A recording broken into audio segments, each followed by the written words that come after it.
আচ্ছা,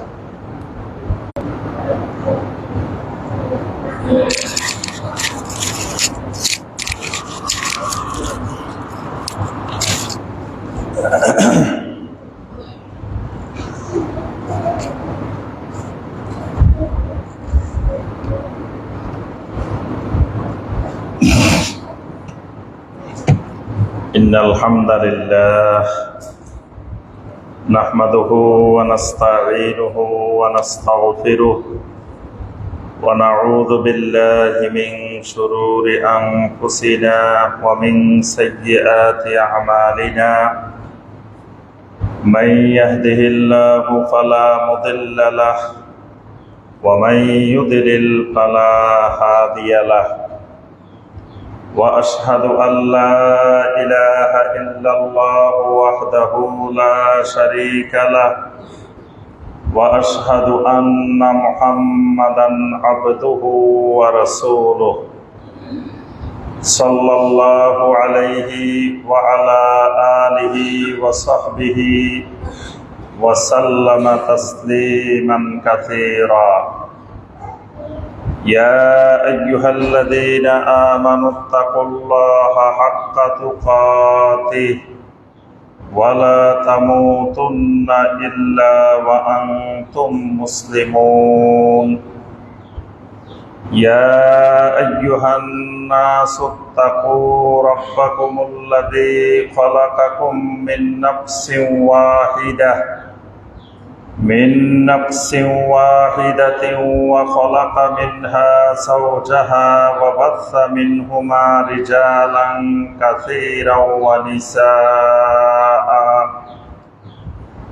واتقوا الله الذي تساءلون به والأرحام إن الله كان عليكم رقيبا يا أيها الذين آمنوا اتقوا الله وقولوا قولا سديدا يصلح لكم أعمالكم ويغفر لكم ذنوبكم ومن يطع الله ورسوله فقد فاز فوزا عظيما أما بعد فإن خير الحديث كتاب الله وخير الهدي هدي محمد صلى الله عليه وسلم وشر الأمور محدثاتها وكل محدثة بدعة وكل بدعة ضلالة وكل ضلالة في النار فيا أيها المسلمون أوصيكم ونفسي بتقوى الله عز وجل فإن الله سبحانه وتعالى أنزل القرآن الكريم لهداية المتقين كما يقول سبحانه وتعالى في كلامه المجيد ألف لام ميم ذلك الكتاب لا ريب فيه هدى للمتقين সম্মানিত মুসল্লিয়ানে কেরাম, আল্লাহ রাব্বুল আলামিনের দরবারে কোটি কোটি শুকরিয়া যে মহান রব্বুল আলামিন আমাদেরকে 1446 হিজরি সনের 3রা যুলকাদা তারিখে, যেই মাসটি দুই দিক থেকে মহিমান্বিত, দুই দিক থেকে মর্যাদা সম্পন্ন। একদিক থেকে 12টি মাসের মধ্যে 4টি মাসকে আল্লাহ রাব্বুল আলামিন হারাম মাস, সম্মানিত মাস হিসাবে নির্ধারিত করেছেন। যেদিন আসমান জমিন আল্লাহ পাক সৃষ্টি করেছেন, সেদিন থেকেই মিনহা আরবাআতুন হুরুম, আল্লাহ পাক ঘোষণা দিয়েছেন 4টি মাসকে আল্লাহ পাক সম্মানিত মাস হিসেবে ঘোষণা দিয়েছেন। সেই 4টি মাস হলো জুলকাদা, জুলহিজ্জা, মুহররম, রজব। তাহলে ওই 4টি সম্মানিত মাসের মধ্য থেকে একটি মাস জুলকাদা, যে মাসের আজকে 3 তারিখ, অর্থাৎ এই সম্মানিত হারাম মাসটি শুরু হয়েছে। আরেকটি দিক থেকে এই মাসটি সম্মানিত। আল্লাহ রাব্বুল আলামিন হজের মাস হিসাবে 3টি মাসকে সম্মানিত করেছেন।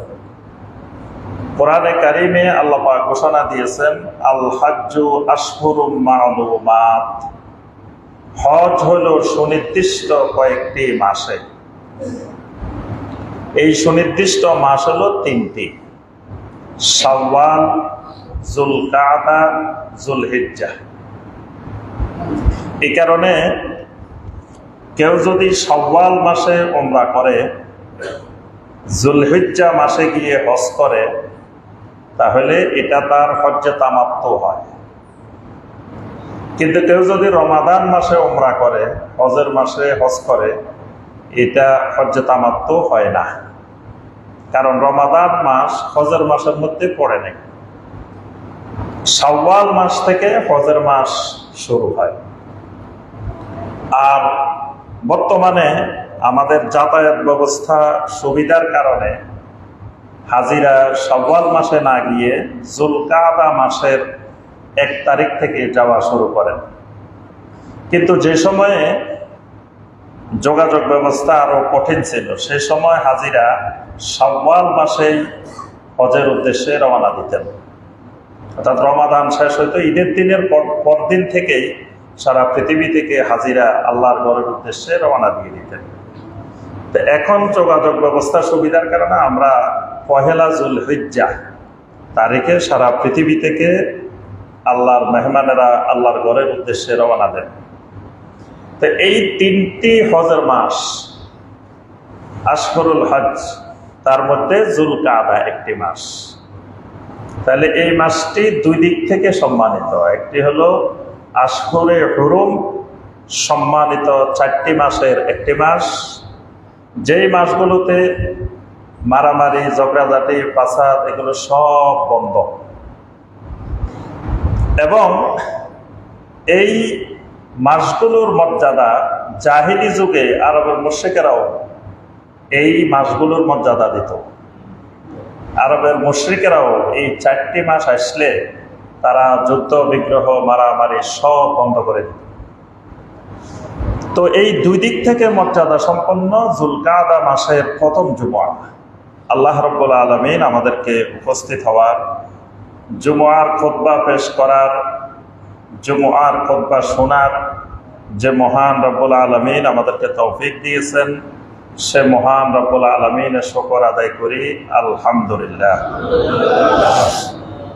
সম্মানিত মুসল্লিয়ানে কেরাম, আজকের খুতবায় আমরা যে বিষয়টি সংক্ষিপ্তভাবে আলোচনা করার চেষ্টা করব ইনশাআল্লাহ, বিষয় হলো উসুলুল ইতিসাম বিইত্তিবা'ইস সুন্নাহ, অর্থাৎ সুন্নতের ইত্তেবা করার ক্ষেত্রে, সুন্নতকে আঁকড়ে ধরার ক্ষেত্রে কিছু গুরুত্বপূর্ণ উসুল বা মূলনীতি।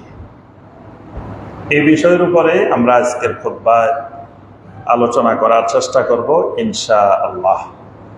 এর মধ্যে যে বিষয়গুলো থাকবে, প্রথম বিষয় সুন্নত কাকে বলে,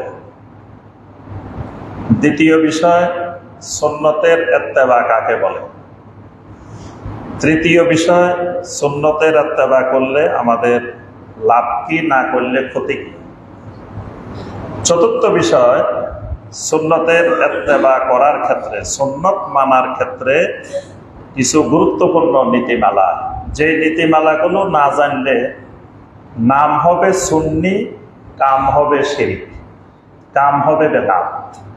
নীতিমালায় ভুল করলে, উসুলে ভুল করলে, তো যেটা আমরা বাংলাদেশে অহরহ দেখি, সব মানুষ সুন্নি, কেউ ওহাবি হইতে চায় না, সব বাংলাদেশে সুন্নি আর সুন্নি, সুন্নি আর সুন্নি।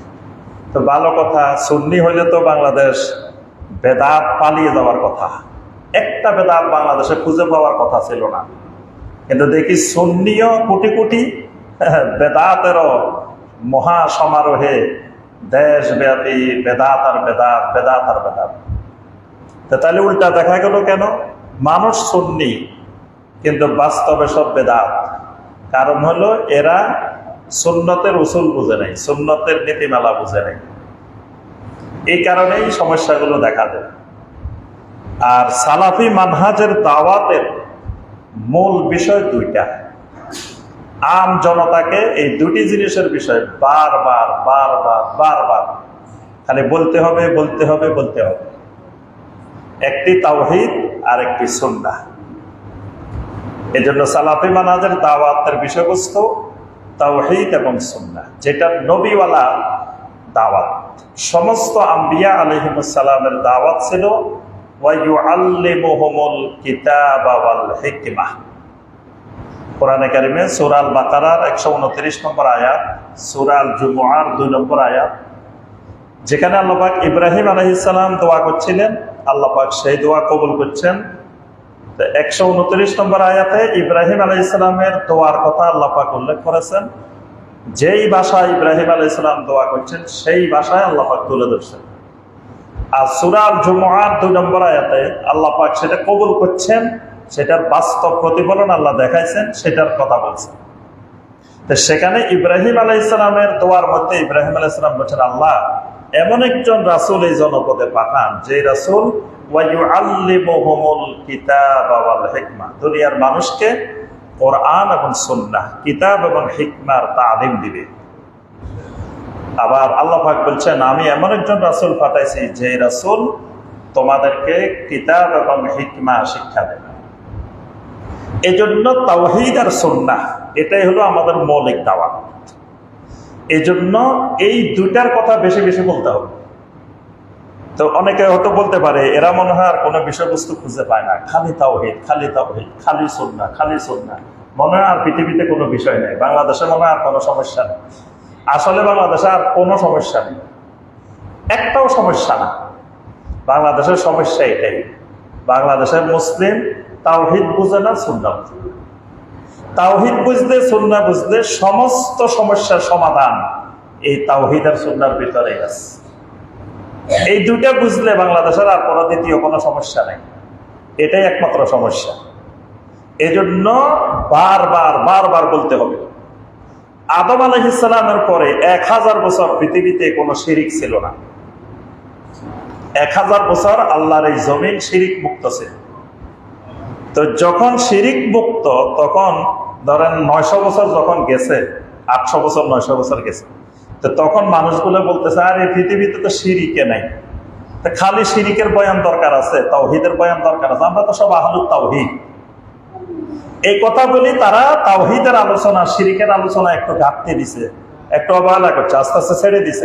আমরা তো সব তাওহীদওয়ালা, শিরিক নাই, তো শিরিকের আলোচনা দরকার কি? শিরিক থাকলে না শিরিকের আলোচনা। তা আমাদের সমাজে তো পৃথিবী পুরা আল্লাহর জমিনে শিরিক নেই, পুরা আল্লাহর জমিন শিরিক মুক্ত, আর আমরা তো সব আহলুত তাওহীদ। তাহলে আমাদের সামনে আর তাওহীদের বয়ান দরকার কি, শিরিকের বয়ান দরকার কি? এই কথা বলি তারা তাওহীদ শিরিকের বয়ান বন্ধ করে দিচ্ছে। এই 100 বছর যায় সারে নাই, আবার শিরিক এমন ভাবে মাথা ছাড়া দিয়ে উঠছে।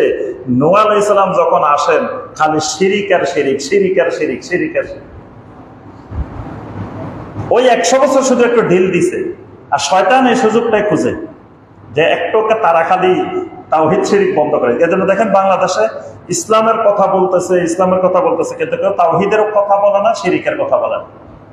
আর শয়তান এই সুযোগটাই খুঁজে যে এরা একটু ঢিল দিক, এটা ঢিল দিলেই শয়তান ওই শিরিক ঢুকানো, বেদাত ঢুকানো, এটা শয়তানের সুযোগ পায়। কারণ শয়তান তো বিশাল অভিজ্ঞতা সম্পন্ন। শয়তানের কাছে আমরা নবজাতক শিশুও না, কারণ শয়তানের বয়স কয় হাজার বছর, আর আমাদের বয়স কয় হাজার বছর। তো শয়তানের তুলনা আমাদের বয়স, আমরা তো নবজাতক শিশুও না। তাহলে শয়তান এই হাজার হাজার বছরে কোথায় কেমনে শিরিক ঢুকাইছে, কোথায় কেমনে বেদাত ঢুকাইছে, এটা শয়তানের সব জানা আছে। এবং শয়তান জানে আলেমকে কেমনে গোমরা করতে হবে, মুফতি সাহেবকে কেমনে গোমরা করতে হবে, মুহাদ্দিস সাহেবকে কেমনে করতে হবে, মুফাসসির সাহেবকে কেমনে করতে হবে, কৃষককে কেমনে করতে হবে, ব্যবসায়ীকে কেমনে করতে হবে, কারে কেমনে কোন জিনিস দিয়ে গোমরা করতে হয়, এটা শয়তানের চেয়ে পৃথিবীতে জমিনে আর তো বেশি জানে। সে কিন্তু তার প্রোডাক্টের অভাব নাই, তার লাখ লাখ প্রোডাক্ট শয়তানের কাছে। সবাইরে শয়তান এক প্রোডাক্ট দেয় না, যারে যে প্রোডাক্ট দরকার। মুফতি সাহেবের প্রোডাক্ট দিবে, সাধারণ জনগণের প্রোডাক্ট দিবে না। মুহাদ্দিস সাহেবের প্রোডাক্ট দিবে, প্রিন্সিপাল সাহেবের প্রোডাক্ট দিবে। শয়তানের কাছে সব প্রোডাক্ট আছে। পীর সাহেবের প্রোডাক্ট দিবে। যেই প্রোডাক্টে জাহান্নামে নেওয়া যাবে, গোমরা করা যাবে, সূক্ষ্মভাবে শয়তান সেই প্রোডাক্টটা দেওয়ার চেষ্টা করে। তো এই জন্য প্রথম কথা যেটা, এই আলোচনা বেশি বেশি করতে হবে এবং সব জায়গায় সর্বত্র, প্রতি গ্রামে গ্রামে, সমাজে সমাজে আপনারা খালি দুইটা জিনিসের আলোচনা বেশি বেশি করবেন, একটা তাওহীদ আর একটা সুন্নাহ। মানুষকে এই দুইটা জিনিস বুঝাইবেন, তাহলে তাওহীদ বুঝাইবেন, সুন্নাহ বুঝাইবেন। তো বুঝার আগে নিজে শিখতে হইব। তো আগে অঙ্ক নিজে না জানলে ছাত্ররা বুঝাইবেন কেন? আগে অঙ্ক নিজে ভালো করে এটা শিখতে হবে, তারপরে যে আপনি আবার বুঝাইতে সহজ হবে। এই জন্য আগে আমাদেরকে তাওহীদ শিখতে হবে, সুন্নাহ শিখতে হবে। এটা এলমের ব্যাপার। আমাদের দাওয়াত হবে এলমের, আমাদের দাওয়াত জন্মের হবে না।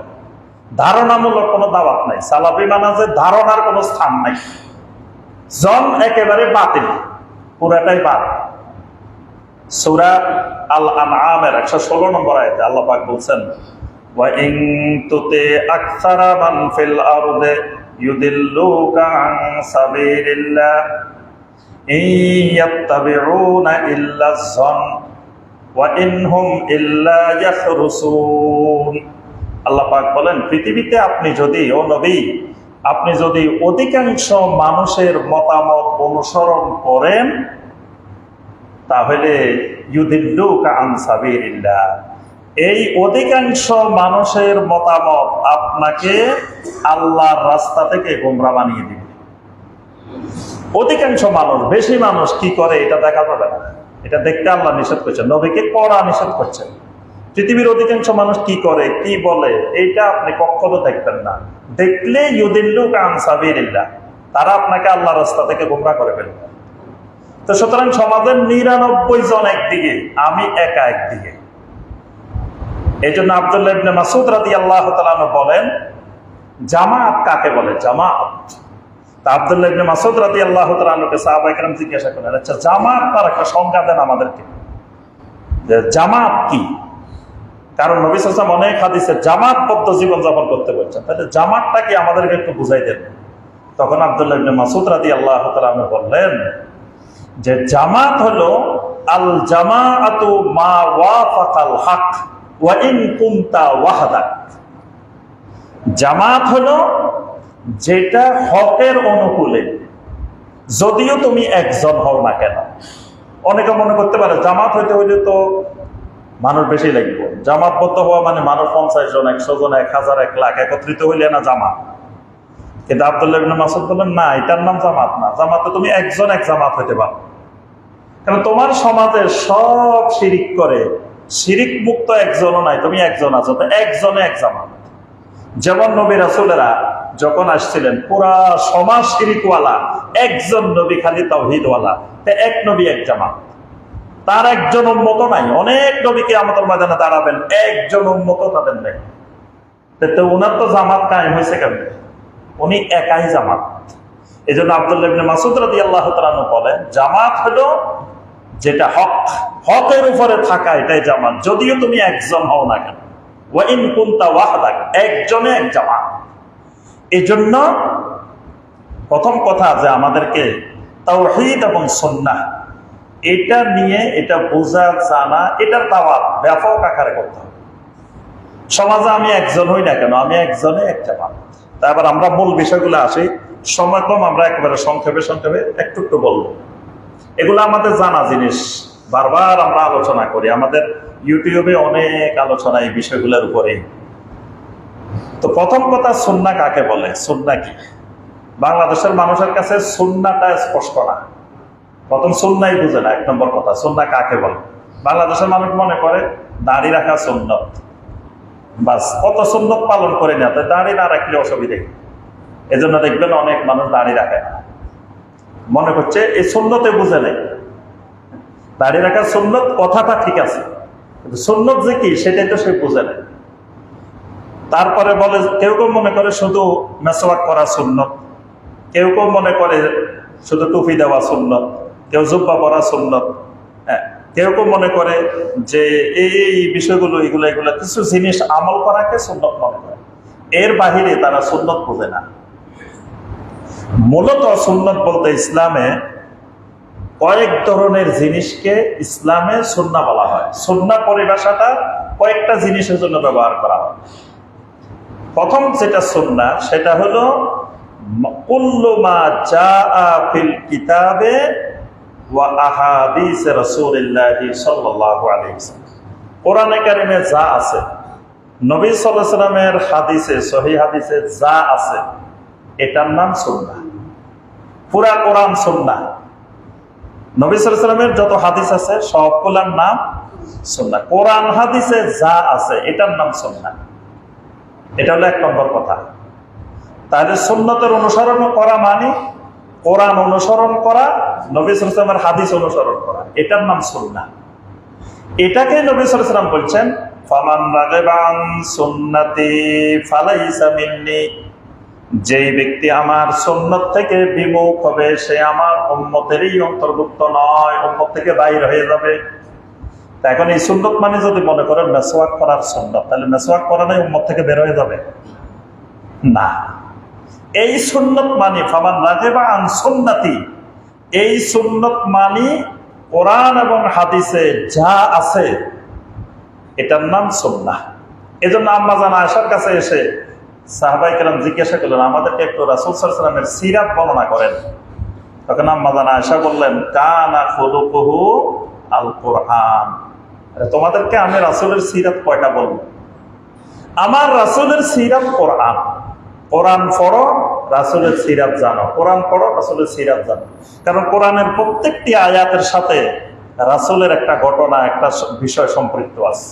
তাহলে তুমি কোরআনের আয়াতগুলো যখন পড়বে, সাথে রাসূলের জিন্দেগি, রাসূলের সিরাত পুরাটা জানা হয়। তাহলে কোরআনে কারিমটাই সুন্নাহ। কোরআনে কারিমে যা করতে বলছে রাসূল সেটাই করছেন।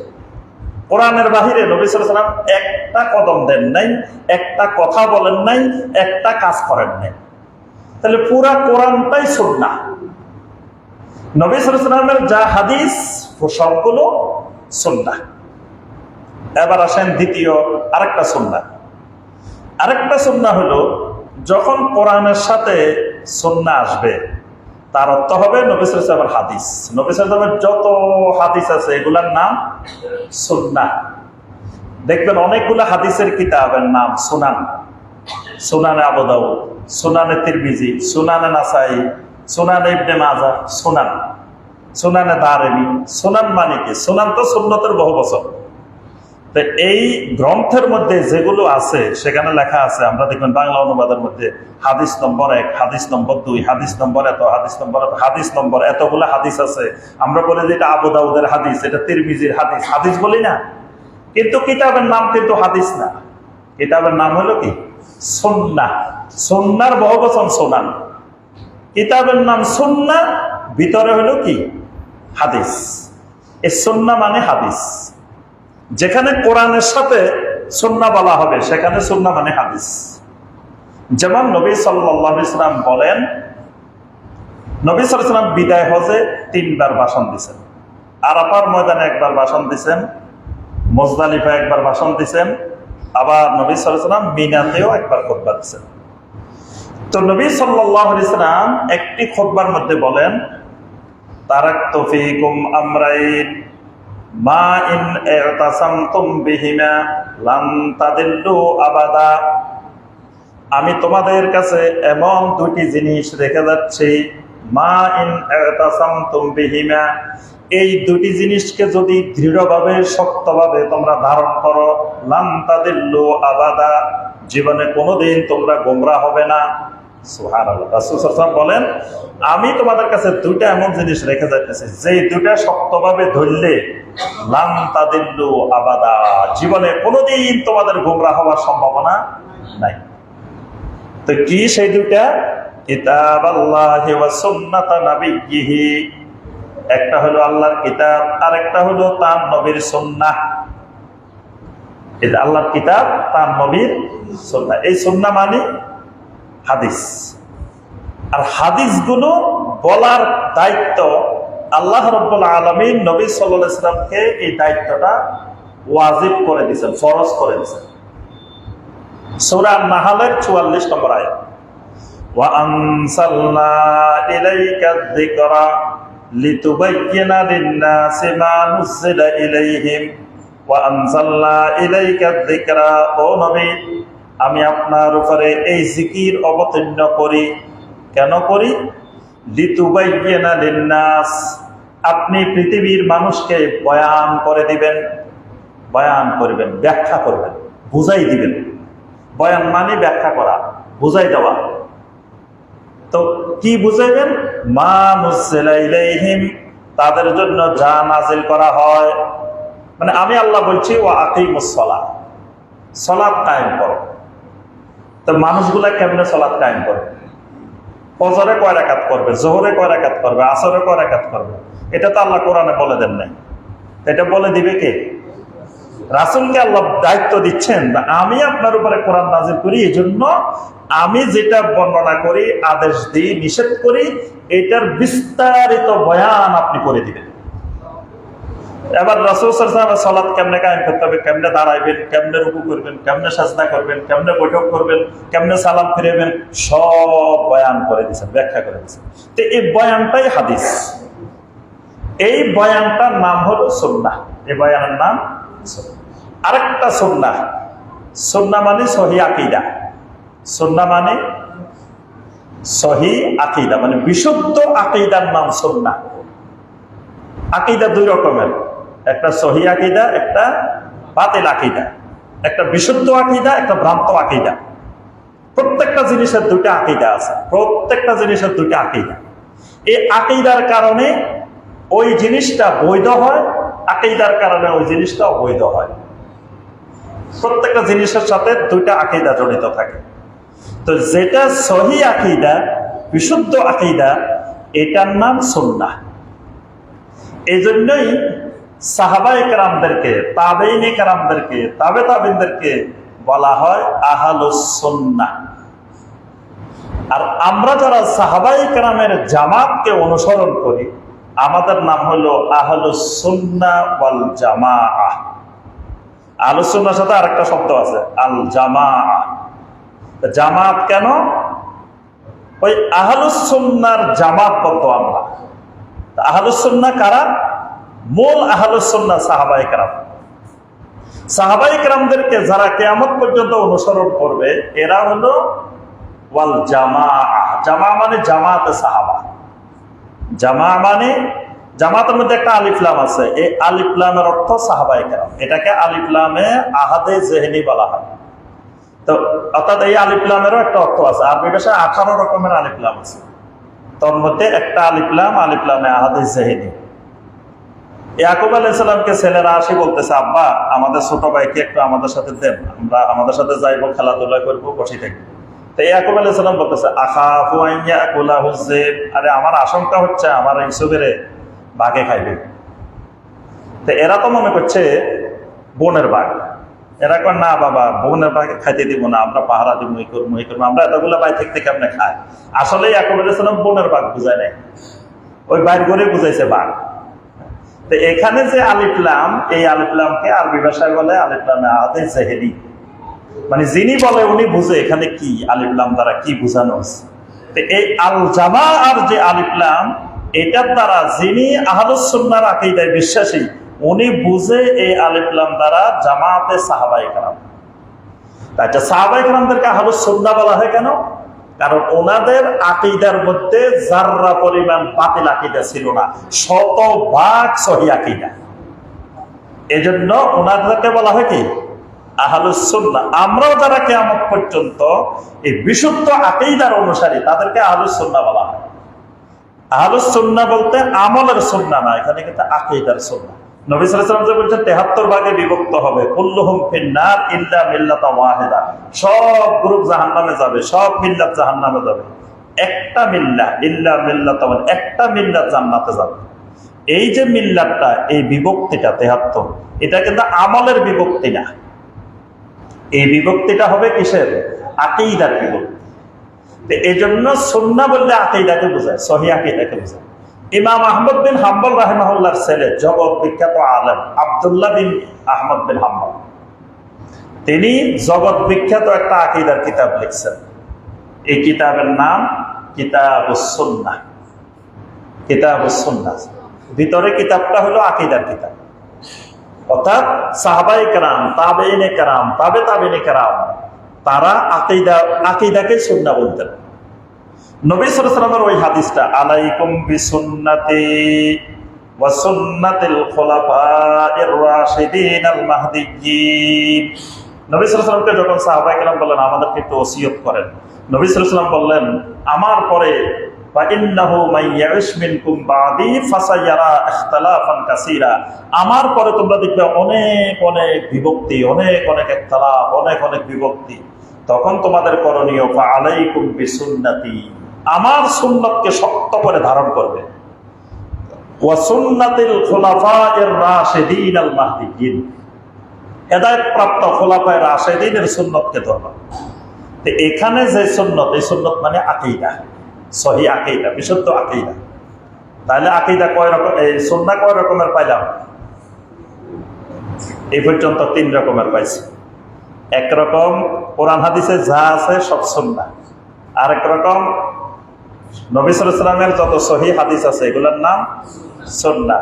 3 নম্বর সহিহ আকীদা, বিশুদ্ধ আকীদার নাম সুন্নাহ। 4 নম্বর সুন্নতের বিপরীত বেদাত, মানে বেদাতের বিপরীত যা আছে এগুলোর নাম সুন্নাহ। এই সুন্নাহ মানে নবী সাল্লাল্লাহু আলাইহি ওয়াসাল্লাম যেই আমলটি যেভাবে করেছেন, যেভাবে করার অনুমতি দিয়েছেন, যেভাবে করার নির্দেশনা দিয়েছেন, এটা ঠিক সেইভাবে করার নাম সুন্নাহ। এর বাহিরে করলে বেদাত, এর বাহিরে করার নাম বেদাত। এটাও সুন্নাহ। এটা কোরআন হাদিসে দেখবেন যে অনেক হাদিসে সুন্নাহ বলতে এটাকে বোঝানো হয়েছে, মানে বেদাতের বিপরীত যে জিনিসটা, সেটাকেই নবী সাল্লাল্লাহু আলাইহি ওয়াসাল্লাম সুন্নাহ বলছেন। এটা একটা সুন্নাহ। আরেকটা সুন্নাহ আছে, আরেক ধরনের সুন্নাহ আছে। সেই সুন্নাহটা হলো ফুকাহায়ে কেরাম যেটা ফরজ না ওয়াজিব না, এই জিনিসটাকে ফুকাহায়ে কেরাম নাম দিয়েছেন সুন্নাহ। এটাই আমাদের সমাজে বেশি পরিচিত। সুন্নত বললে মানুষ মনে করে সুন্নত নামাজ, যেটা ফরজ নামাজও না, ওয়াজিব নামাজও না। এটা কি নামাজ? সুন্নত নামাজ। এটাও সুন্নাহ। এই সুন্নাহ যেটা ফরজ না, ওয়াজিব না, এটা করলে সওয়াব হয়, না করলে গুনাহ হয় না, কোনো কারণে ছেড়ে দিলে গুনাহ হয় না, এটার নামও সুন্নাহ।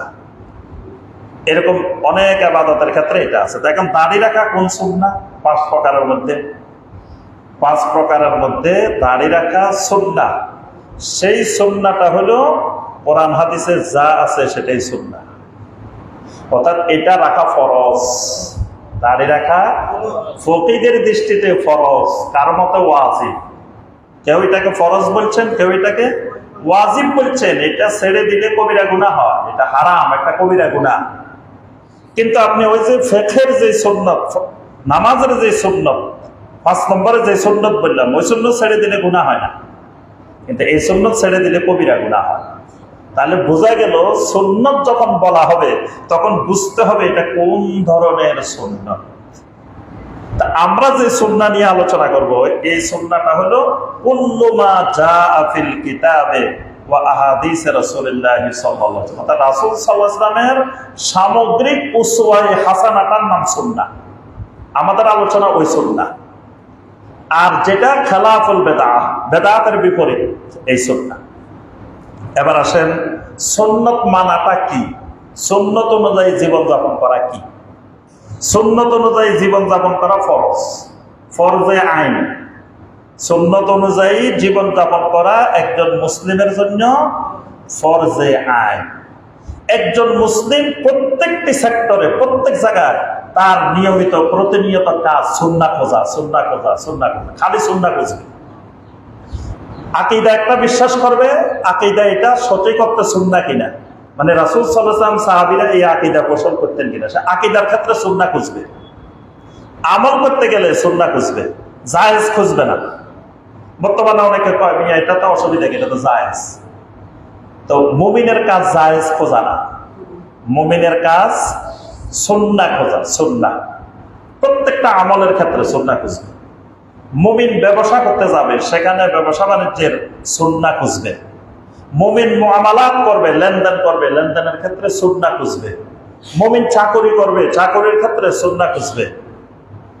এভাবে জীবনের সর্বক্ষেত্রে যেখানে যে কাজ করবে মুমিনের কাজ সুন্নাহ, সুন্নাহ, সুন্নাহ, সুন্নাহ। সুন্নাহর বাহিরে মুমিন কদম দিবে না। এটা হলো একজন মুমিনের উপরে ফরজে আইন।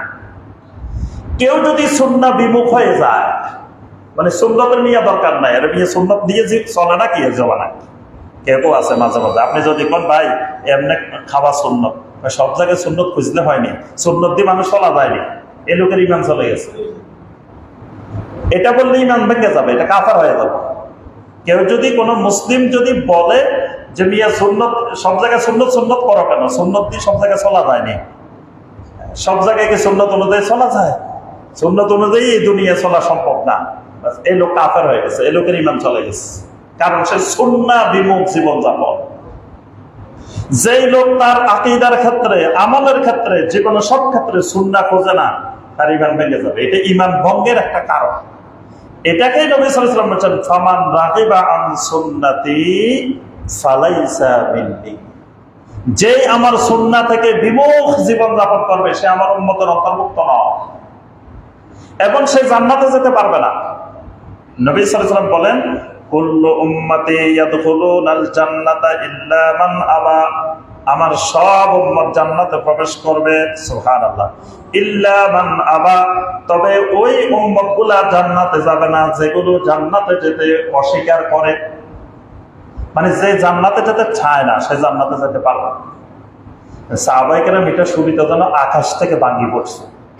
রাসূলের উম্মত আবার জান্নাতে যেতে চায় না, তো এরকম পাগল পৃথিবীতে আছে? সাহাবায়ে কেরাম বলে যে, কি রে রাসূল এটা কি করে যে সব উম্মত জান্নাতে যাবে, শুধু ওই উম্মত গুলা যাবে না যে উম্মত গুলো জান্নাতে যেতে চায় না।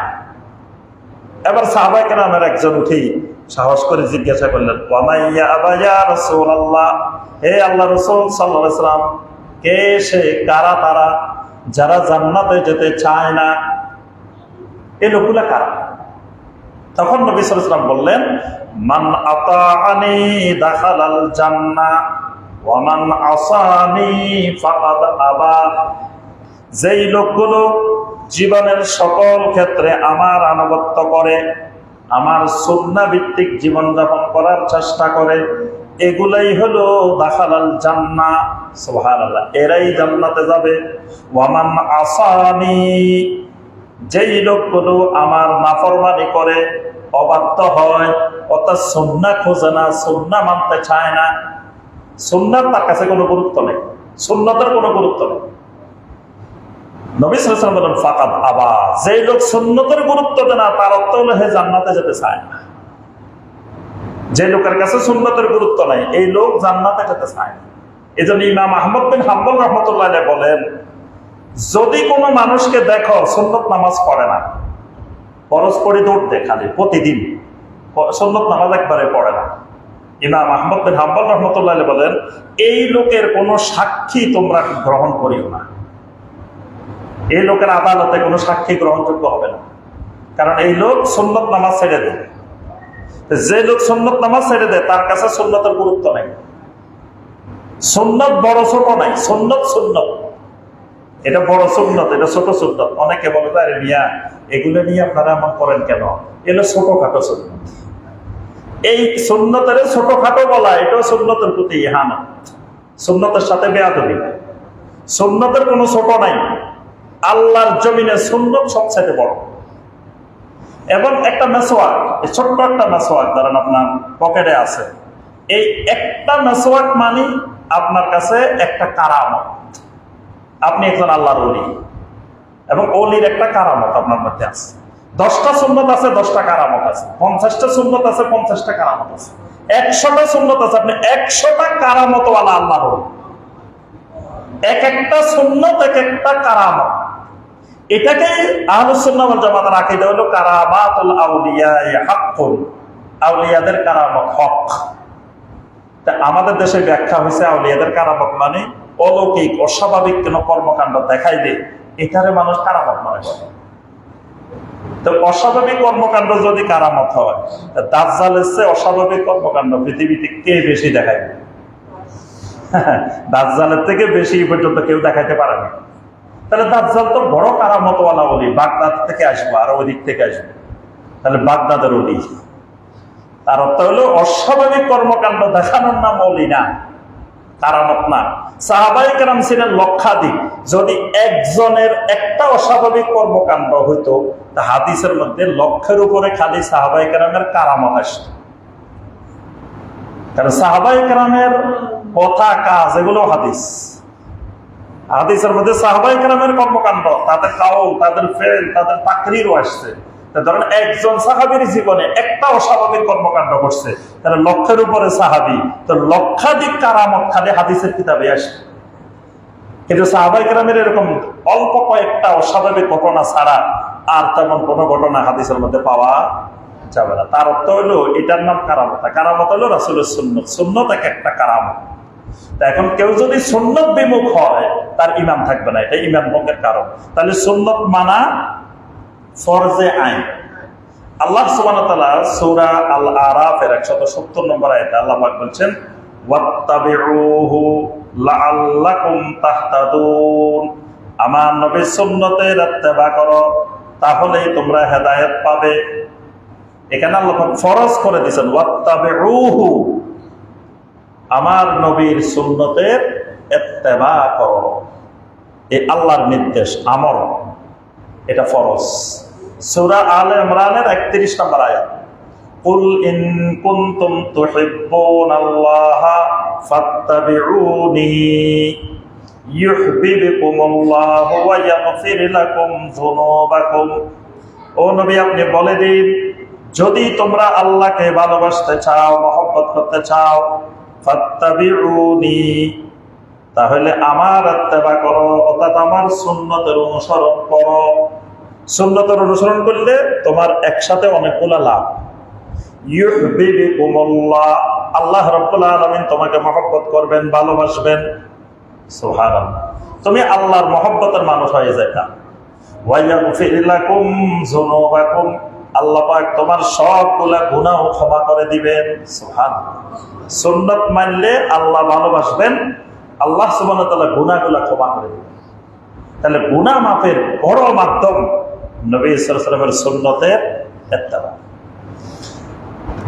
এবার আসেন আমরা সুন্নতের গুরুত্ব, সুন্নত মানার গুরুত্ব। সুন্নত মানা, প্রথম কথা আমরা বলছি ফরজ, ফরজে আইন। দ্বিতীয় কথা, এটা আমার কালেমার দাবি। যার মধ্যে সুন্নত আছে তার ভিতরে কালেমা আছে, যার মধ্যে সুন্নত নাই তার ভিতরে কালেমা নেই। কালেমার মধ্যে আমি ঘোষণা দিচ্ছি, লা ইলাহা ইল্লাল্লাহু মুহাম্মাদুর রাসূলুল্লাহ সাল্লাল্লাহু আলাইহি ওয়াসাল্লাম। কালেমার দুইটা বাক্য, দুইটা অংশকে একত্রিত করা হয়েছে। প্রথমটা লা ইলাহা ইল্লাল্লাহ। লা ইলাহা ইল্লাল্লাহর অর্থ হলো আল্লাহ না'বুদা ইল্লাল্লাহ, আল্লাহ ছাড়া আমি মৃত্যু পর্যন্ত কারো ইবাদত করব না। আল্লাহ আমার একমাত্র সত্যিকারের মাবুদ। এখন এই কালেমার সাথে, বাক্যটার সাথে যুক্ত করা হলো মুহাম্মাদুর রাসূলুল্লাহ সাল্লাল্লাহু আলাইহি ওয়াসাল্লাম। এটার অর্থ কি? আল্লাহ না'বুদাল্লাহ ইল্লা বিমা শারা'a মুহাম্মাদুন সাল্লাল্লাহু আলাইহি ওয়াসাল্লাম, আমি আল্লাহর এমন কোন ইবাদত করব না যেটা মুহাম্মদ সাল্লাল্লাহু আলাইহি ওয়াসাল্লাম করেন নাই বা অনুমতি দেন নাই বা শিখান নাই। আল্লাহ যত ইবাদত করব সমস্ত ইবাদত মুহাম্মদুর রাসূলুল্লাহ সাল্লাল্লাহু আলাইহি সাল্লামের তরিকায় করবে, অন্য কোনো তরিকা করা যাবে না। যদি মুহাম্মদ রাসূলুল্লাহ সাল্লাল্লাহু আলাইহি ওয়াসাল্লামের তরিকার সাথে সিস্তিয়া তরিকা, কাদেরিয়া তরিকা, নকশবন্দিয়া তরিকা, মুজাদ্দিদিয়া তরিকা, সোহরাওয়ার্দিয়া তরিকা, সিস্তিয়া সাবেরিয়া, সিস্তিয়া নিজামিয়া যা আছে, এগুলা যদি মুহাম্মদ রাসূলুল্লাহ সাল্লাল্লাহু আলাইহি ওয়াসাল্লামের তরিকার সাথে সাংঘর্ষিক হয়, তো ওগুলার অনুসরণ করা শিরক, ওগুলার অনুসরণ করা হারাম। তরিকায় মুহাম্মদ রাসূলুল্লাহ সাল্লাল্লাহু আলাইহি ওয়াসাল্লামের অনুসরণ ফরজ, এটা কালেমার দাবি। তো যদি কেউ সুন্নত মানে, সে কালেমার উপরে আছে। সুন্নত বিমুখ, সুন্নত নাই, সে কালেমার উপরে নেই, কালেমা তার থেকে বিচ্ছিন্ন হয়ে গেছে। এই সুন্নতের ইত্তেবা করা নবী সাল্লাল্লাহু আলাইহি ওয়াসাল্লামের শাফাআত লাভের অন্যতম শর্ত। যেই ব্যক্তি সুন্নত মেনে জীবনযাপন করবে, নবী সাল্লাল্লাহু আলাইহি ওয়াসাল্লামের শাফাআত পাবে। সুন্নত বিমুখ জীবনযাপন করবে, নবী সাল্লাল্লাহু আলাইহি ওয়াসাল্লামের শাফাআত পাবে না। সহিহ আল বুখারী, মুসলিমের হাদিস, লম্বা হাদিস। কিয়ামতের ময়দানে যখন নবী সাল্লাল্লাহু আলাইহি ওয়াসাল্লাম হাউজে কাউসারের পানি পান করাবেন, তখন লোকেরা দলে দলে নবী সাল্লাল্লাহু আলাইহি ওয়াসাল্লামের দিকে যাইবে। তখন ফেরেশতারা রাস্তায় দাঁড়িয়ে কিছু মানুষকে বাধা দিবে, থামাই দিবে, যেতে দিবে না। তখন নবী সাল্লাল্লাহু আলাইহি ওয়াসাল্লাম দেখে বলবেন, এদেরকে ছেড়ে দাও, হাউলা উম্মতি, হাউলা উম্মতি, আরে এরা তো আমার উম্মত, এরা তো আমার উম্মত, ছেড়ে দাও। তখন ফেরেশতারা বলবেন, ইন্নাকা লা তাদরি মা আহদাসু বা'দাক, ও নবী, আপনি তো মনে করছেন এরা আপনার উম্মত, কিন্তু আপনি তো জানেন না আপনার পরে এরা দুনিয়াতে আপনার রেখে যাওয়া দিনটাকে এরা পরিবর্তন করে ফেলছে। আপনার সুন্নাহর উপরে এরা জীবনযাপন করে নাই, সুন্নাহকে পরিবর্তন করে ফেলছে। যারা আপনার সুন্নাহ পরিবর্তন করবে, তারা আপনার হাউজে কাউসার পাবে না। নবী সাল্লাল্লাহু আলাইহি ওয়াসাল্লাম যখন ফেরেশতাদের থেকে এই কথাটা শুনবেন, এত রাগান্বিত হবেন, নবী সাল্লাল্লাহু আলাইহি ওয়াসাল্লাম বলবেন, সুবহান সুবহান লিমান বাদদালা দীনি, দূর হয়ে যাও, দূর হয়ে যাও, যেই মানুষগুলো আমার সুন্নতকে, আমার দ্বীনকে পরিবর্তন করেছে। এরা আমার কাছে আসার, এদেরকে দেখার, এদেরকে আমি দেখবো না, এরা আমার কাছে আসতে পারবে না, যারা আমার রেখে যাওয়া সুন্নাহকে পরিবর্তন করেছে। তাহলে এর অর্থ হইলো এরা হাউজে কাউসারের পানিও পাবে না, শাফাআতও পাবে না। আরো অনেক গুরুত্ব আছে কোরআন হাদিসে সুন্নাহ মানার গুরুত্ব। এবার আসেন সুন্নাহ মানার পদ্ধতি, সুন্নতের ইত্তেবা করা। তো ইত্তেবা করতে হলে অনেকগুলো জিনিসের সমন্বয় ইত্তেবা হয়। মানে আমি খালি সুন্নত মানি, এটা বললে সুন্নত মানা হবে না। তখন মানতে গেছি সুন্নত, পরে বসে আছি বেদাত। দেখবেন আমাদের দেশের যে মানুষগুলো মিলাদ পড়ে, কিয়াম করে, এরা কিন্তু এটারে ভালো মনে করি, ইবাদত মনে করি, সুন্নত মনে করি করে। আমি ওই দিন জয়পুরহাট গেছি, জয়পুরহাটের 5 বিবি উপজেলা। তো মিলাদের ব্যাপারে আমার কাছে একজন প্রশ্ন করছে, তা আমি ভাগ ভাগ করে উত্তর দিলাম। একটা হলো মিলাদ, একটা হলো দরুদ, একটা হলো কবিতা। তো কোনটার কি গুরুত্ব, কোনটার কি ফজিলত, কোনটার কি বর্ণনা করছে। বর্ণনা করার পরে উনি উঠে বলতেছে, তা আমরা যে এগুলো পড়তেছি, এগুলো তো আমরা দরুদ মনে করে পড়তেছি, আমরা তো এগুলোরে নবী সাল্লাল্লাহু আলাইহি ওয়াসাল্লামের শাফাআত লাভের জন্য পড়তেছি, আমরা তো কোনো খারাপ উদ্দেশ্যে এগুলো পড়তেছি না। আমি এবার বললাম যে আল্লাহর জমিনে যতজন শিরিক করছে, একজনও খারাপ উদ্দেশ্যে শিরিক করে নাই, বেদাত করে নাই। আরবের মুশরিকেরা কাবা করে 360 মূর্তি ঢুকাইছে, খারাপ উদ্দেশ্যে ঢুকাইছে? তাদের উদ্দেশ্য কিন্তু একেবারে খালেস, তারা আল্লাহকে পাওয়ার জন্য ঢুকাইছে।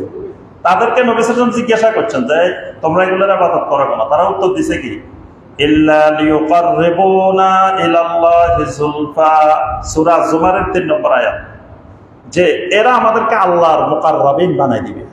তাহলে এরা মূর্তি পূজা করছে, ইবাদত করছে আল্লাহকে পাওয়ার জন্য, উদ্দেশ্য খালেস, উদ্দেশ্য ভুল নাই। তারপরে তারা বলছে এদেরকে আমরা এদের ইবাদত করি এই জন্য, কারণ হাউলাই শুফাআউনা ইনদাল্লাহ, এরা আল্লাহর কাছে আমাদের জন্য সুপারিশ করে। তাহলে এদের উদ্দেশ্য তো ভালো, উদ্দেশ্য ভালো হইলে সব ভালো হয় না। এই জন্য উদ্দেশ্য ভালো হওয়ার সাথে সাথে আমি যে পদ্ধতিতে করছি, পদ্ধতিটা ঠিক আছে কিনা এটা দেখতে হবে। এই জন্য আপনি রাসূল সাল্লাল্লাহু আলাইহি ওয়াসাল্লামের মহব্বত করবেন, ভালোবাসবেন, এটা ফরজ। কিন্তু ভালোবাসাটা ইবাদত, ইবাদতটা নিজের ইচ্ছা মতো করা যায় না। এটা করতে হলে সাহাবায়ে কেরাম কেমনে করছেন, নবী সাল্লাল্লাহু আলাইহি ওয়াসাল্লাম কেমনে করতে বলছেন, ওইটা দেখে করতে হবে।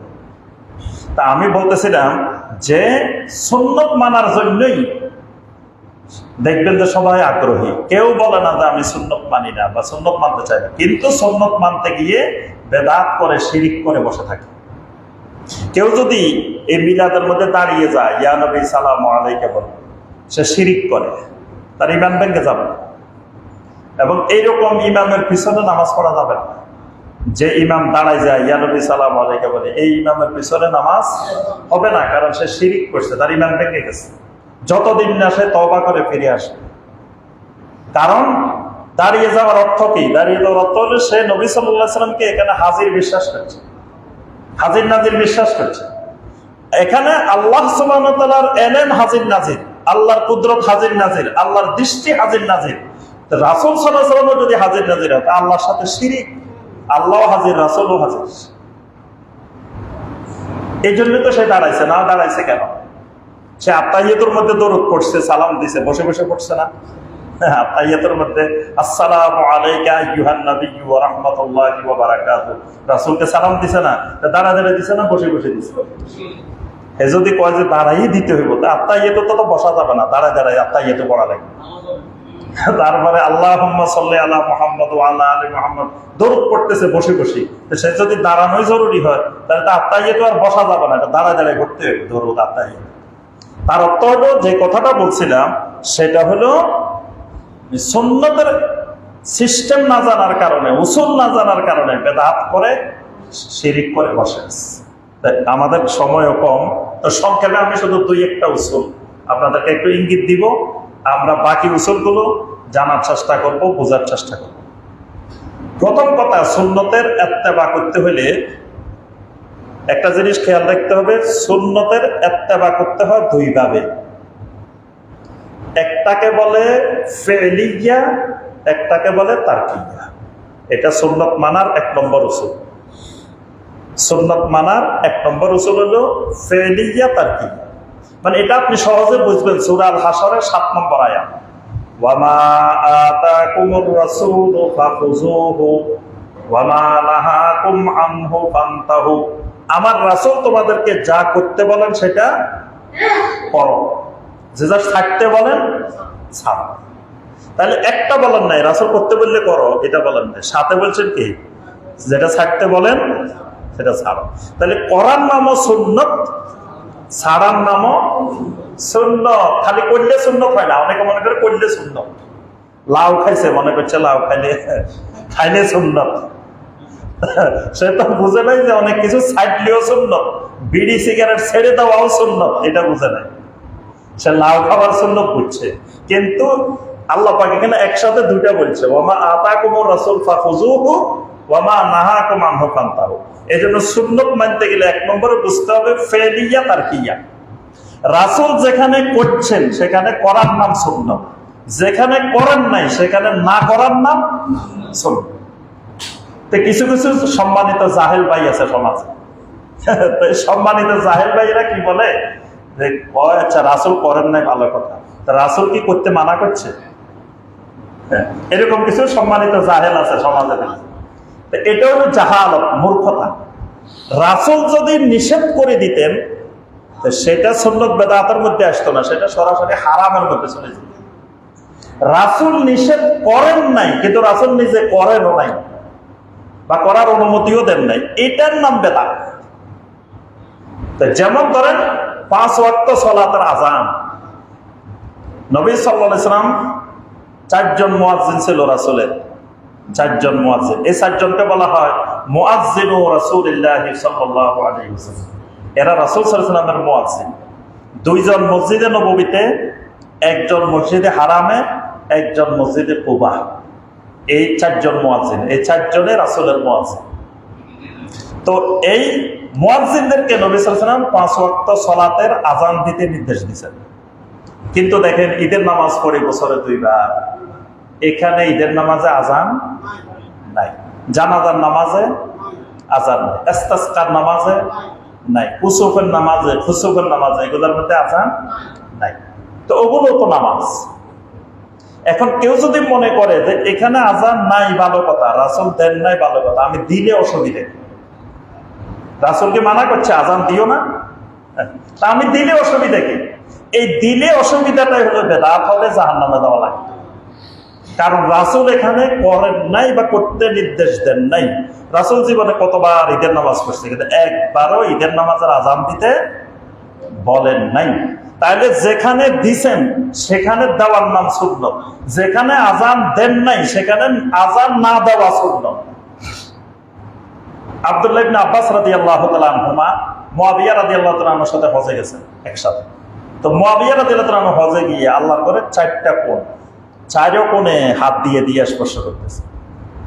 তো আব্দুল্লাহ ইবনে আব্বাস রাদিয়াল্লাহু তাআলা আনহুমা বলেন, আপনি 4 কোণের মধ্যে এরকম করতেছেন কেন? নবী সাল্লাল্লাহু আলাইহি ওয়াসাল্লাম তো 2টা কোণে করছেন, রুকনে ইয়ামানিকে হাত দিয়ে স্পর্শ করছেন আর হাজরা আসওয়াদকে চুম্বন দিচ্ছেন, বাস এই 2 কোণে আপনি স্পর্শ করতে পারেন। তো বাকি 2 কোণে তো রাসূল স্পর্শ করেন নাই, কিছুই করেন নাই। তো মুয়াবিয়া রাদিয়াল্লাহু তাআলা আনহু বলেন, রাসূল করেন নাই ঠিক আছে, কিন্তু রাসূল তো নিষেধ করেন নাই। তখন আব্দুল্লাহ ইবনে আব্বাস রাদিয়াল্লাহু তাআলা আনহুমা তাকে দলিল হিসাবে সূরা আল আহজাবের 21 নম্বর আয়াতটা তেলাওয়াত করে শোনালেন। লাকাদ কানা লাকুম ফি রাসূলিল্লাহি উসওয়াতুন হাসানা, আল্লাহর রাসূলের মধ্যে তোমাদের জন্য আছে উসওয়ায়ে হাসানা। বাস মুয়াবিয়া রাদিয়াল্লাহু আনহু সাথে সাথে ফিরে আসলেন, তওবা করলেন, বলে ভুল হয়ে গেছে, কারণ আমার রাসূল করেন নাই, আমি করা মানে রাসূলের থেকে বেশি বুঝি গেছি। এর রাসূলের থেকে বেশি বুঝা সূরা আল হুজুরাতের 1 নম্বর আয়াত, ইয়া আইয়ুহাল্লাযীনা আমানু লা তুকাদ্দিমু বাইনা ইয়াদাইল্লাহি ওয়া রাসূলিহি, ও ঈমানদাররা আল্লাহ এবং রাসূলের থেকে অগ্রগামী হইও না, মানে আল্লাহ রাসূলের থেকে বেশি বুঝিও না। রাসূল বলতেছেন, লা তামনাআন্না ইমা আল্লাহি মাসাজিদাল্লাহ, খবরদার খবরদার আল্লাহর মসজিদ থেকে আল্লাহর বান্দীদেরকে আসতে বাধা দিও না, নিষেধ করিও না। রাসূল বলতেছেন, আল্লাহর মসজিদে তোমার যেমন অধিকার, আল্লাহর বান্দীদের অধিকার আছে। কোন আল্লাহর বান্দী মসজিদে আসতে চাইলে তুমি বাধা দিও না। এখন আমরা কইতেছি মহিলারা মসজিদে গেলে ফিতনার আশঙ্কা আছে, রাসূলের থেকে বেশি বুঝে গেছে, আল্লাহ রাসূলের থেকে, আল্লাহ এবং রাসূলের থেকে বেশি বুঝছে। এই বেশি বুঝাটার নামে হলো দলালা, এটার নামে গুমরাহি। এটাই গুমরাহির রাস্তা খুলে দেয়, বেশি বোঝা যাবে না। মহিলারা মার্কেটে গেলে ফিতনা হয় না, ওই চারিদিকে ঘুরলে ফিতনা হয় না, খালি মসজিদে আসলে ফিতনা হয়। তার অর্থ কি? তার অর্থ মসজিদে যে মানুষগুলো আসে এগুলো খারাপ মানুষ। কি মসজিদে খারাপ মানুষেরা আসে? তো মসজিদে ফিতনা হবে কেন? মসজিদে ফিতনা দূর হবে। মহিলাগুলো মসজিদে আসলে যখন খতিবের খুতবা শুনবে, মহিলাগুলো এটার আমল করবে, পাশাপাশি ঘরে গিয়ে আপনার আমার সন্তানগুলোকে এই আলোকে গঠন করার জন্য কাজ করবে। আপনি খুতবা শুনি তো বাসার যাই বলবেন না, কারণ আপনার সাথে তো সম্পর্কই ভালো না। বাংলাদেশের আমি অনুমান করে বলতেছি 90% উপরে স্বামী স্ত্রী আছে, সম্পর্ক ভালো নাই, অবস্থা খুব খারাপ, কারোর সাথে কারো সম্পর্ক ভালো নাই। তো এখন আপনি খুতবা শুনি তো ওখানে যাই বলবেন না, বাসার যাই তো এটা শোনাবেন না। শোনাইলেও খতিব সাহেব যেমনি বলছে আপনি কিভাবে বলতে পারবেন, বুঝাইতে পারবেন? আপনার কথার তা আছে, খতিব সাহেবের কথার তা আছে, দুইটা সমান হবে? হবে না। তাহলে মহিলাগুলাকে, নারীদেরকে, আল্লাহর বান্দিকে আল্লাহর মসজিদে বাধা দিতে নবী রাসূল সাল্লাল্লাহু আলাইহি ওয়াসাল্লাম নিষেধ করতেছেন, আর আপনি বলতেছেন যে না, এরা মসজিদে আসা যাবে না। এদেরকে আপনি বাজারে যাইতে দিতেছেন, তারপরে সব জায়গায় যাইতেছে, ঘুরতেছে ফিরতেছে, কোনো অসুবিধা নেই, খালি মসজিদে আসলে ফিতনা হয়। তো মসজিদে তাহলে খারাপ মানুষগুলো মসজিদে আসে, এটা আপনি নাস্তিকদেরকে সুবিধা করে দিচ্ছেন। তারা বলবে যে দেখো মসজিদে যে মানুষগুলো যায় এগুলো কিন্তু দৃষ্টি খারাপ, এখানে মহিলারা গেলে এখানে ফিতনা হওয়ার আশঙ্কা আছে। অথচ এইখানেই সবচেয়ে বেশি তারা নিরাপদ।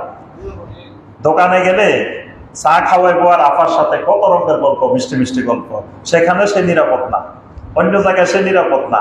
বাংলার অর্থাৎ সারা পৃথিবীর মধ্যে, আল্লাহর জমিনের মধ্যে মসজিদেই সবচেয়ে নিরাপদ নারীরা। এখানে তাকে ইফটিজিং করা হয় না। আজ পর্যন্ত পৃথিবীর কোন মসজিদে নারীকে ইফটিজিং হয়েছে শুনছেন? কোন ধরনের হয়রানির শিকার হয়েছে মসজিদে আসিস আজ পর্যন্ত শোনা গেছে? আচ্ছা, মসজিদে হারামে আল্লাহর ঘরে তো নারী পুরুষেরা একসাথেই তাওয়াফ করে, লক্ষ লক্ষ কোটি কোটি সারা বছর প্রতিদিন 24 ঘন্টা নারী পুরুষ একসাথে আল্লাহর মসজিদে হারামের মধ্যে তাওয়াফ করতেছে। আজ পর্যন্ত কোনো দুর্ঘটনা ঘটছে? ঘটে নাই, কিয়ামত পর্যন্ত ঘটার সম্ভাবনা। তাহলে আল্লাহর মসজিদ হলো সবচেয়ে নিরাপদ নারীদের জন্য। এবং দেখেন আপনি সৌদি আরব, কাতার, কুয়েত, ওমান, যত আরব দেশগুলো আছে, একটা মসজিদ পাবেন না যে মসজিদে মহিলাদের নামাজের জায়গা নেই। একটা মসজিদ কোথাও নাই যেখানে মহিলাদের জায়গা নেই। মহিলাদের জায়গা নেই মানে এটা মসজিদে হয় না। আমি কাতারে দেখছি, দুবাইতে দেখছি, সৌদি আরবে দেখছি, সব দেশে এমন কোন গ্রামে বলেন, শহরে বলেন, কোন জায়গায় এমন মসজিদ নেই যে মসজিদে মহিলাদের চলাতের ব্যবস্থা। আমাদের দেশে মহিলারা ফেনী শহরে গেলে কোনো কারণে জরুরতে গেছে, একজন মহিলা নামাজ পড়বো জায়গা নেই, তো মহিলাটা নামাজ ছাড়া থাকা লাগে, মহিলাটা নামাজ কাজা করতে হয়। এইগুলোর জন্য কি আমাদের বাদে না আমরা জবাবদিহি করতে হবে, এগুলোর জন্য আমরাই দায়ী। ওই মহিলার নামাজ কাজা হয়েছে কেন, এটার জন্য মহিলা দায়ী না, এটার জন্য আমরা দায়ী। আমাদেরকে কিয়ামতের ময়দানে জবাব দিতে হবে যে এই মহিলার উপরে তো নামাজ ফরজ ছিল, তো মহিলাটা নামাজ পড়া দরকার ছিল না, তার জায়গার দরকার ছিল না। প্রত্যেকটা মসজিদেই তো মহিলাদের চলাতে দরকার ছিল, কিন্তু জায়গা রাখে না। আরো বলে যে মহিলারা মসজিদে আসাই যাবে না, আসলে ফিতনা সৃষ্টি হবে। তাহলে আমরা যে কথাটা বলছিলাম, আল্লাহ এবং রাসূলের চেয়ে বেশি বোঝা যাবে না। এই জন্যই ইমাম আওজাঈ রাহমাতুল্লাহ আলাইহি সবসময় বলতেন, খবরদার দুনিয়ার কোন আলেম, কোন মুহাদ্দিস, কোন মুফতি সালাফদের থেকে কখনো বেশি বোঝার চেষ্টা করিও না। কিফ হাইসু ওয়াকাফাল কাউল ওয়া কুল বিমা ক্বালু। ইমাম আওজাঈ রাহমাতুল্লাহ আলাইহি বলতেন যে সালাফেরা যেখানে থেমে গেছে তুমি সেখানে থেমে যাও, তাকে আর আগাইও না। সালাফেরা যতটুকু বলছেন তুমি ওখানে থেমে যাও, আর বলিও না। কদম বকদম সালাফদেরকে মানে সাহাবায়ে কেরামদেরকে অনুসরণ করবে। তো সাহাবায়ে কেরামরা কি মহিলাদেরকে মসজিদে আসা বন্ধ করে দিছে? সাহাবায়ে কেরাম তো মসজিদে মহিলারা ছিল না, ছিল, সব মসজিদে মহিলারা আছে। আরে আপনারা তো সবাই ওই হাদিস জানেন, ওমর রাদিয়াল্লাহু তাআলা খুতবা দিয়েছেন, এক মহিলা ধরে ফেলছে, এই ঘটনা জানান না? তো ওমর রাদিয়াল্লাহু তাআলা মসজিদে যদি মহিলাই না আসতো তো মহিলা বলতে হইলো কোথা থেকে? বাড়ি থেকে বলতেছে। ওই জামানাতে সাউন্ড বক্সও ছিল না, মোবাইলও ছিল না, যে মহিলা বাড়িতে বসে বসে লাইভে দেখতেছে, ওখান থেকে ওমরের বলতেছে। তো ওমরের বলতেছে কোথায় আসি? মসজিদে আসি তো বলতেছে। ওমর বলছেন যে মহিলাদের মোহর বেশি ধরা যাবে না, তোমরা সীমা লঙ্ঘন করে ফেলতেছে, এত মোহর কেন? মোহর কমাইতে হইবে। তখন এক মহিলা বলছে যে না, এখানে আমার আপত্তি আছে, কথা আছে। তো বলছে বলো তোমার কি কথা? তো মহিলা বললেন যে আল্লাহ পাক কোরআনে কারিমে মহিলাদের মোহরের ব্যাপারে বলছেন, ওয়াইন আতাইতুম ইহদাহুন্না তানতারান, যদি তোমরা নারীদেরকে রাশি রাশি সম্পদ দিয়ে দাও স্ত্রীদেরকে, ফালা তাখুযু মিনহু শাইআ, তার থেকে কিছু ফেরত নিও না। মানে বিয়ের সময় হাদিয়া হিসাবে তুমি 1 কোটি টাকার জিনিস দিয়ে দিছো, খবরদার এই জিনিস আর ফেরত নিও না। তারপরে নবী সাল্লাল্লাহু আলাইহি ওয়াসাল্লাম মোহরের সর্বনিম্ন পরিমাণ, নবী সাল্লাল্লাহু আলাইহি ওয়াসাল্লাম মোহরের সর্বনিম্ন পরিমাণের কথা বলছেন, সর্বোচ্চ কোনো পরিমাণ নবী সাল্লাল্লাহু আলাইহি ওয়াসাল্লাম বলেন নাই। কারো যদি সামর্থ্য থাকে 5 কোটি টাকা স্ত্রীর মোহর দিব, তো অসুবিধা কি? তার সামর্থ্য আছে, তার ধরেন হাজার হাজার কোটি টাকা, তো হে 5 কোটি টাকা দিব, এত সামান্য। এটা তো শরীর নিষেধ নাই, মহিলা ধরে বসছে। তা আপনি যে বলছেন বেশি ধরা যাবে না, আল্লাহ বলে নাই, রাসূল বলে নাই, আপনি তো তার থেকে বেশি বুঝিয়েছেন। ওমর রাদিয়াল্লাহু তাআলা তখন চোখের পানি ফেললেন, চোখের পানি ফেলে বললেন যে এই মহিলা যে কথা বলছে এটাই হক, ওমর যেটা বলছে এটা ভুল।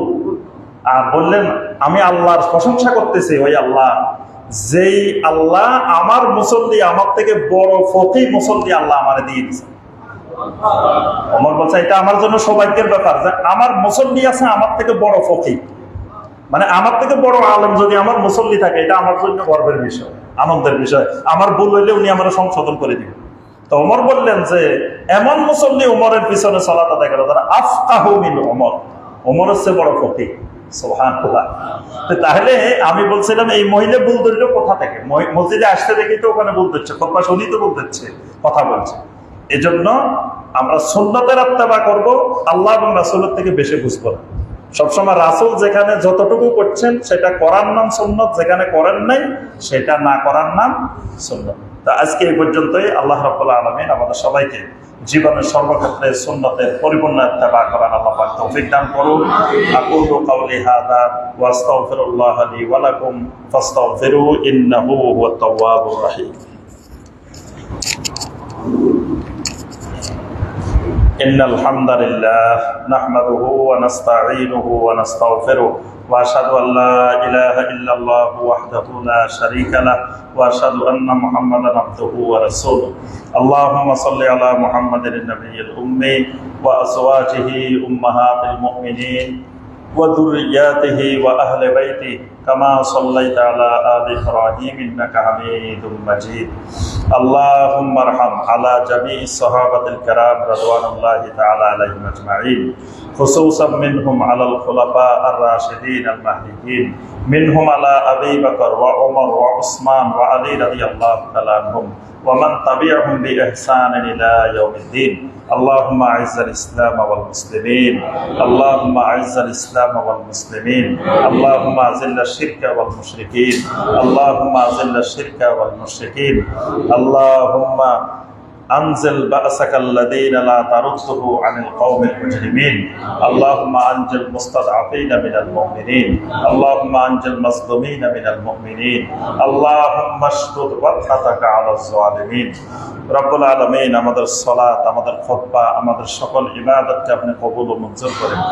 আমাদেরকে পরিপূর্ণ সুন্নতের ইত্তেবা করার তৌফিক দান, সুন্নতের আলোকে জীবন গড়া, জীবনকে উদ্ভাসিত করার তৌফিক দান। রব্বুল আলামিন আমাদের আকীদা, আমাদের কথা, আমাদের আমল, আমাদের নিয়াত সর্বক্ষেত্রে সুন্নতের প্রতিফলন ঘটানোর তৌফিক দান করুন। রব্বুল আলামিন আমাদের ঈমানকে বিশুদ্ধ করে দিন, আমাদের আমলকে বিশুদ্ধ করে দিন। শিরিক মুক্ত, কুফর মুক্ত, বিদআত মুক্ত ঈমান ও আমল আমাদের সবাইকে নসিব করুন। রব্বুল আলামিন আমাদের অত্র মসজিদ আল মদিনা মসজিদকে আপনি কবুল ও মঞ্জুর করেন। এই মসজিদের সকল খাদেমদেরকে আপনি কবুল করেন। এই মসজিদের সকল মুসল্লিয়ানে কেরামকে আপনি কবুল করেন। এই মসজিদ নির্মাণ থেকে শুরু করে এ পর্যন্ত যারা যেভাবে সহযোগিতা করেছেন সমস্ত সহযোগিতাগুলোকে আপনি কবুল ও মঞ্জুর করেন। কিয়ামতের ময়দানে এই সহযোগিতাকে আপনি নাজাতের জরিয়া বানিয়ে দিন। এই মসজিদকে এই অঞ্চলের সকল মুসলিমদের জন্য হেদায়েতের মাধ্যম বানিয়ে দিন। এটাকে একটি হেদায়েতের সুন্নাত তাওহীদের মারকাজ বানিয়ে দিন। রব্বুল আলামিন আমাদের সবাইকে এই মসজিদের খাদেম হওয়ার তৌফিক দান করুন। রব্বুল আলামিন আমাদেরকে দুনিয়া যতদিন বাঁচিয়ে রাখেন ইসলামের উপরে বেঁচে থাকার তৌফিক দিন। দুনিয়া থেকে বিদায় নেওয়ার সময় ঈমানের উপরে মৃত্যুবরণ করার তৌফিক দান করুন। আমাদের মধ্যে যারা অসুস্থ আছেন সবাইকে পরিপূর্ণ সুস্থতা দান করুন। সকল প্রকার বিপদ আপদ বালা মুসিবত থেকে হেফাজত করুন। আমাদের দেশের উপর আপনার রহমত নাযিল করুন। সারা পৃথিবীর সকল মুসলিম উম্মার উপর আপনার রহমত নাযিল করুন। খাস করে আমাদের মাজলুম নিপীড়িত ফিলিস্তিনের মুসলিম ভাই বোনদের উপরে আপনি রহম করুন। রব্বুল আলামিন গাজার ওই নিপীড়িত মাজলুম ভাই বোনগুলোকে আপনি হেফাজত করুন। ইহুদিবাদী এই মাগদুবি আলাইহিম আপনার গজবপ্রাপ্ত এই জাতিকে আপনি ধ্বংস করে দিন। রব্বুল আলামিন এদের হাত থেকে আমাদেরকে রক্ষা করুন। রব্বুল আলামিন এদের সংস্কৃতি, ইহুদিবাদীদের সংস্কৃতি অনুসরণ থেকে আমাদেরকে বেঁচে থাকার তৌফিক দান করুন। রব্বুল আলামিন আমাদের সবাইকে মুসলিম হিসাবে ভ্রাতৃত্বের বন্ধনে আবদ্ধ হওয়ার তৌফিক দান করুন। রব্বানা আতিনা ফিদ দুনিয়া হাসানাহ ওয়া ফিল আখিরাতি হাসানাহ ওয়া কিনা আযাবান নার। ইবাদাল্লাহ রাহিমাকুমুল্লাহ। সুবহান রাব্বিকা রাব্বিল ইজ্জাতি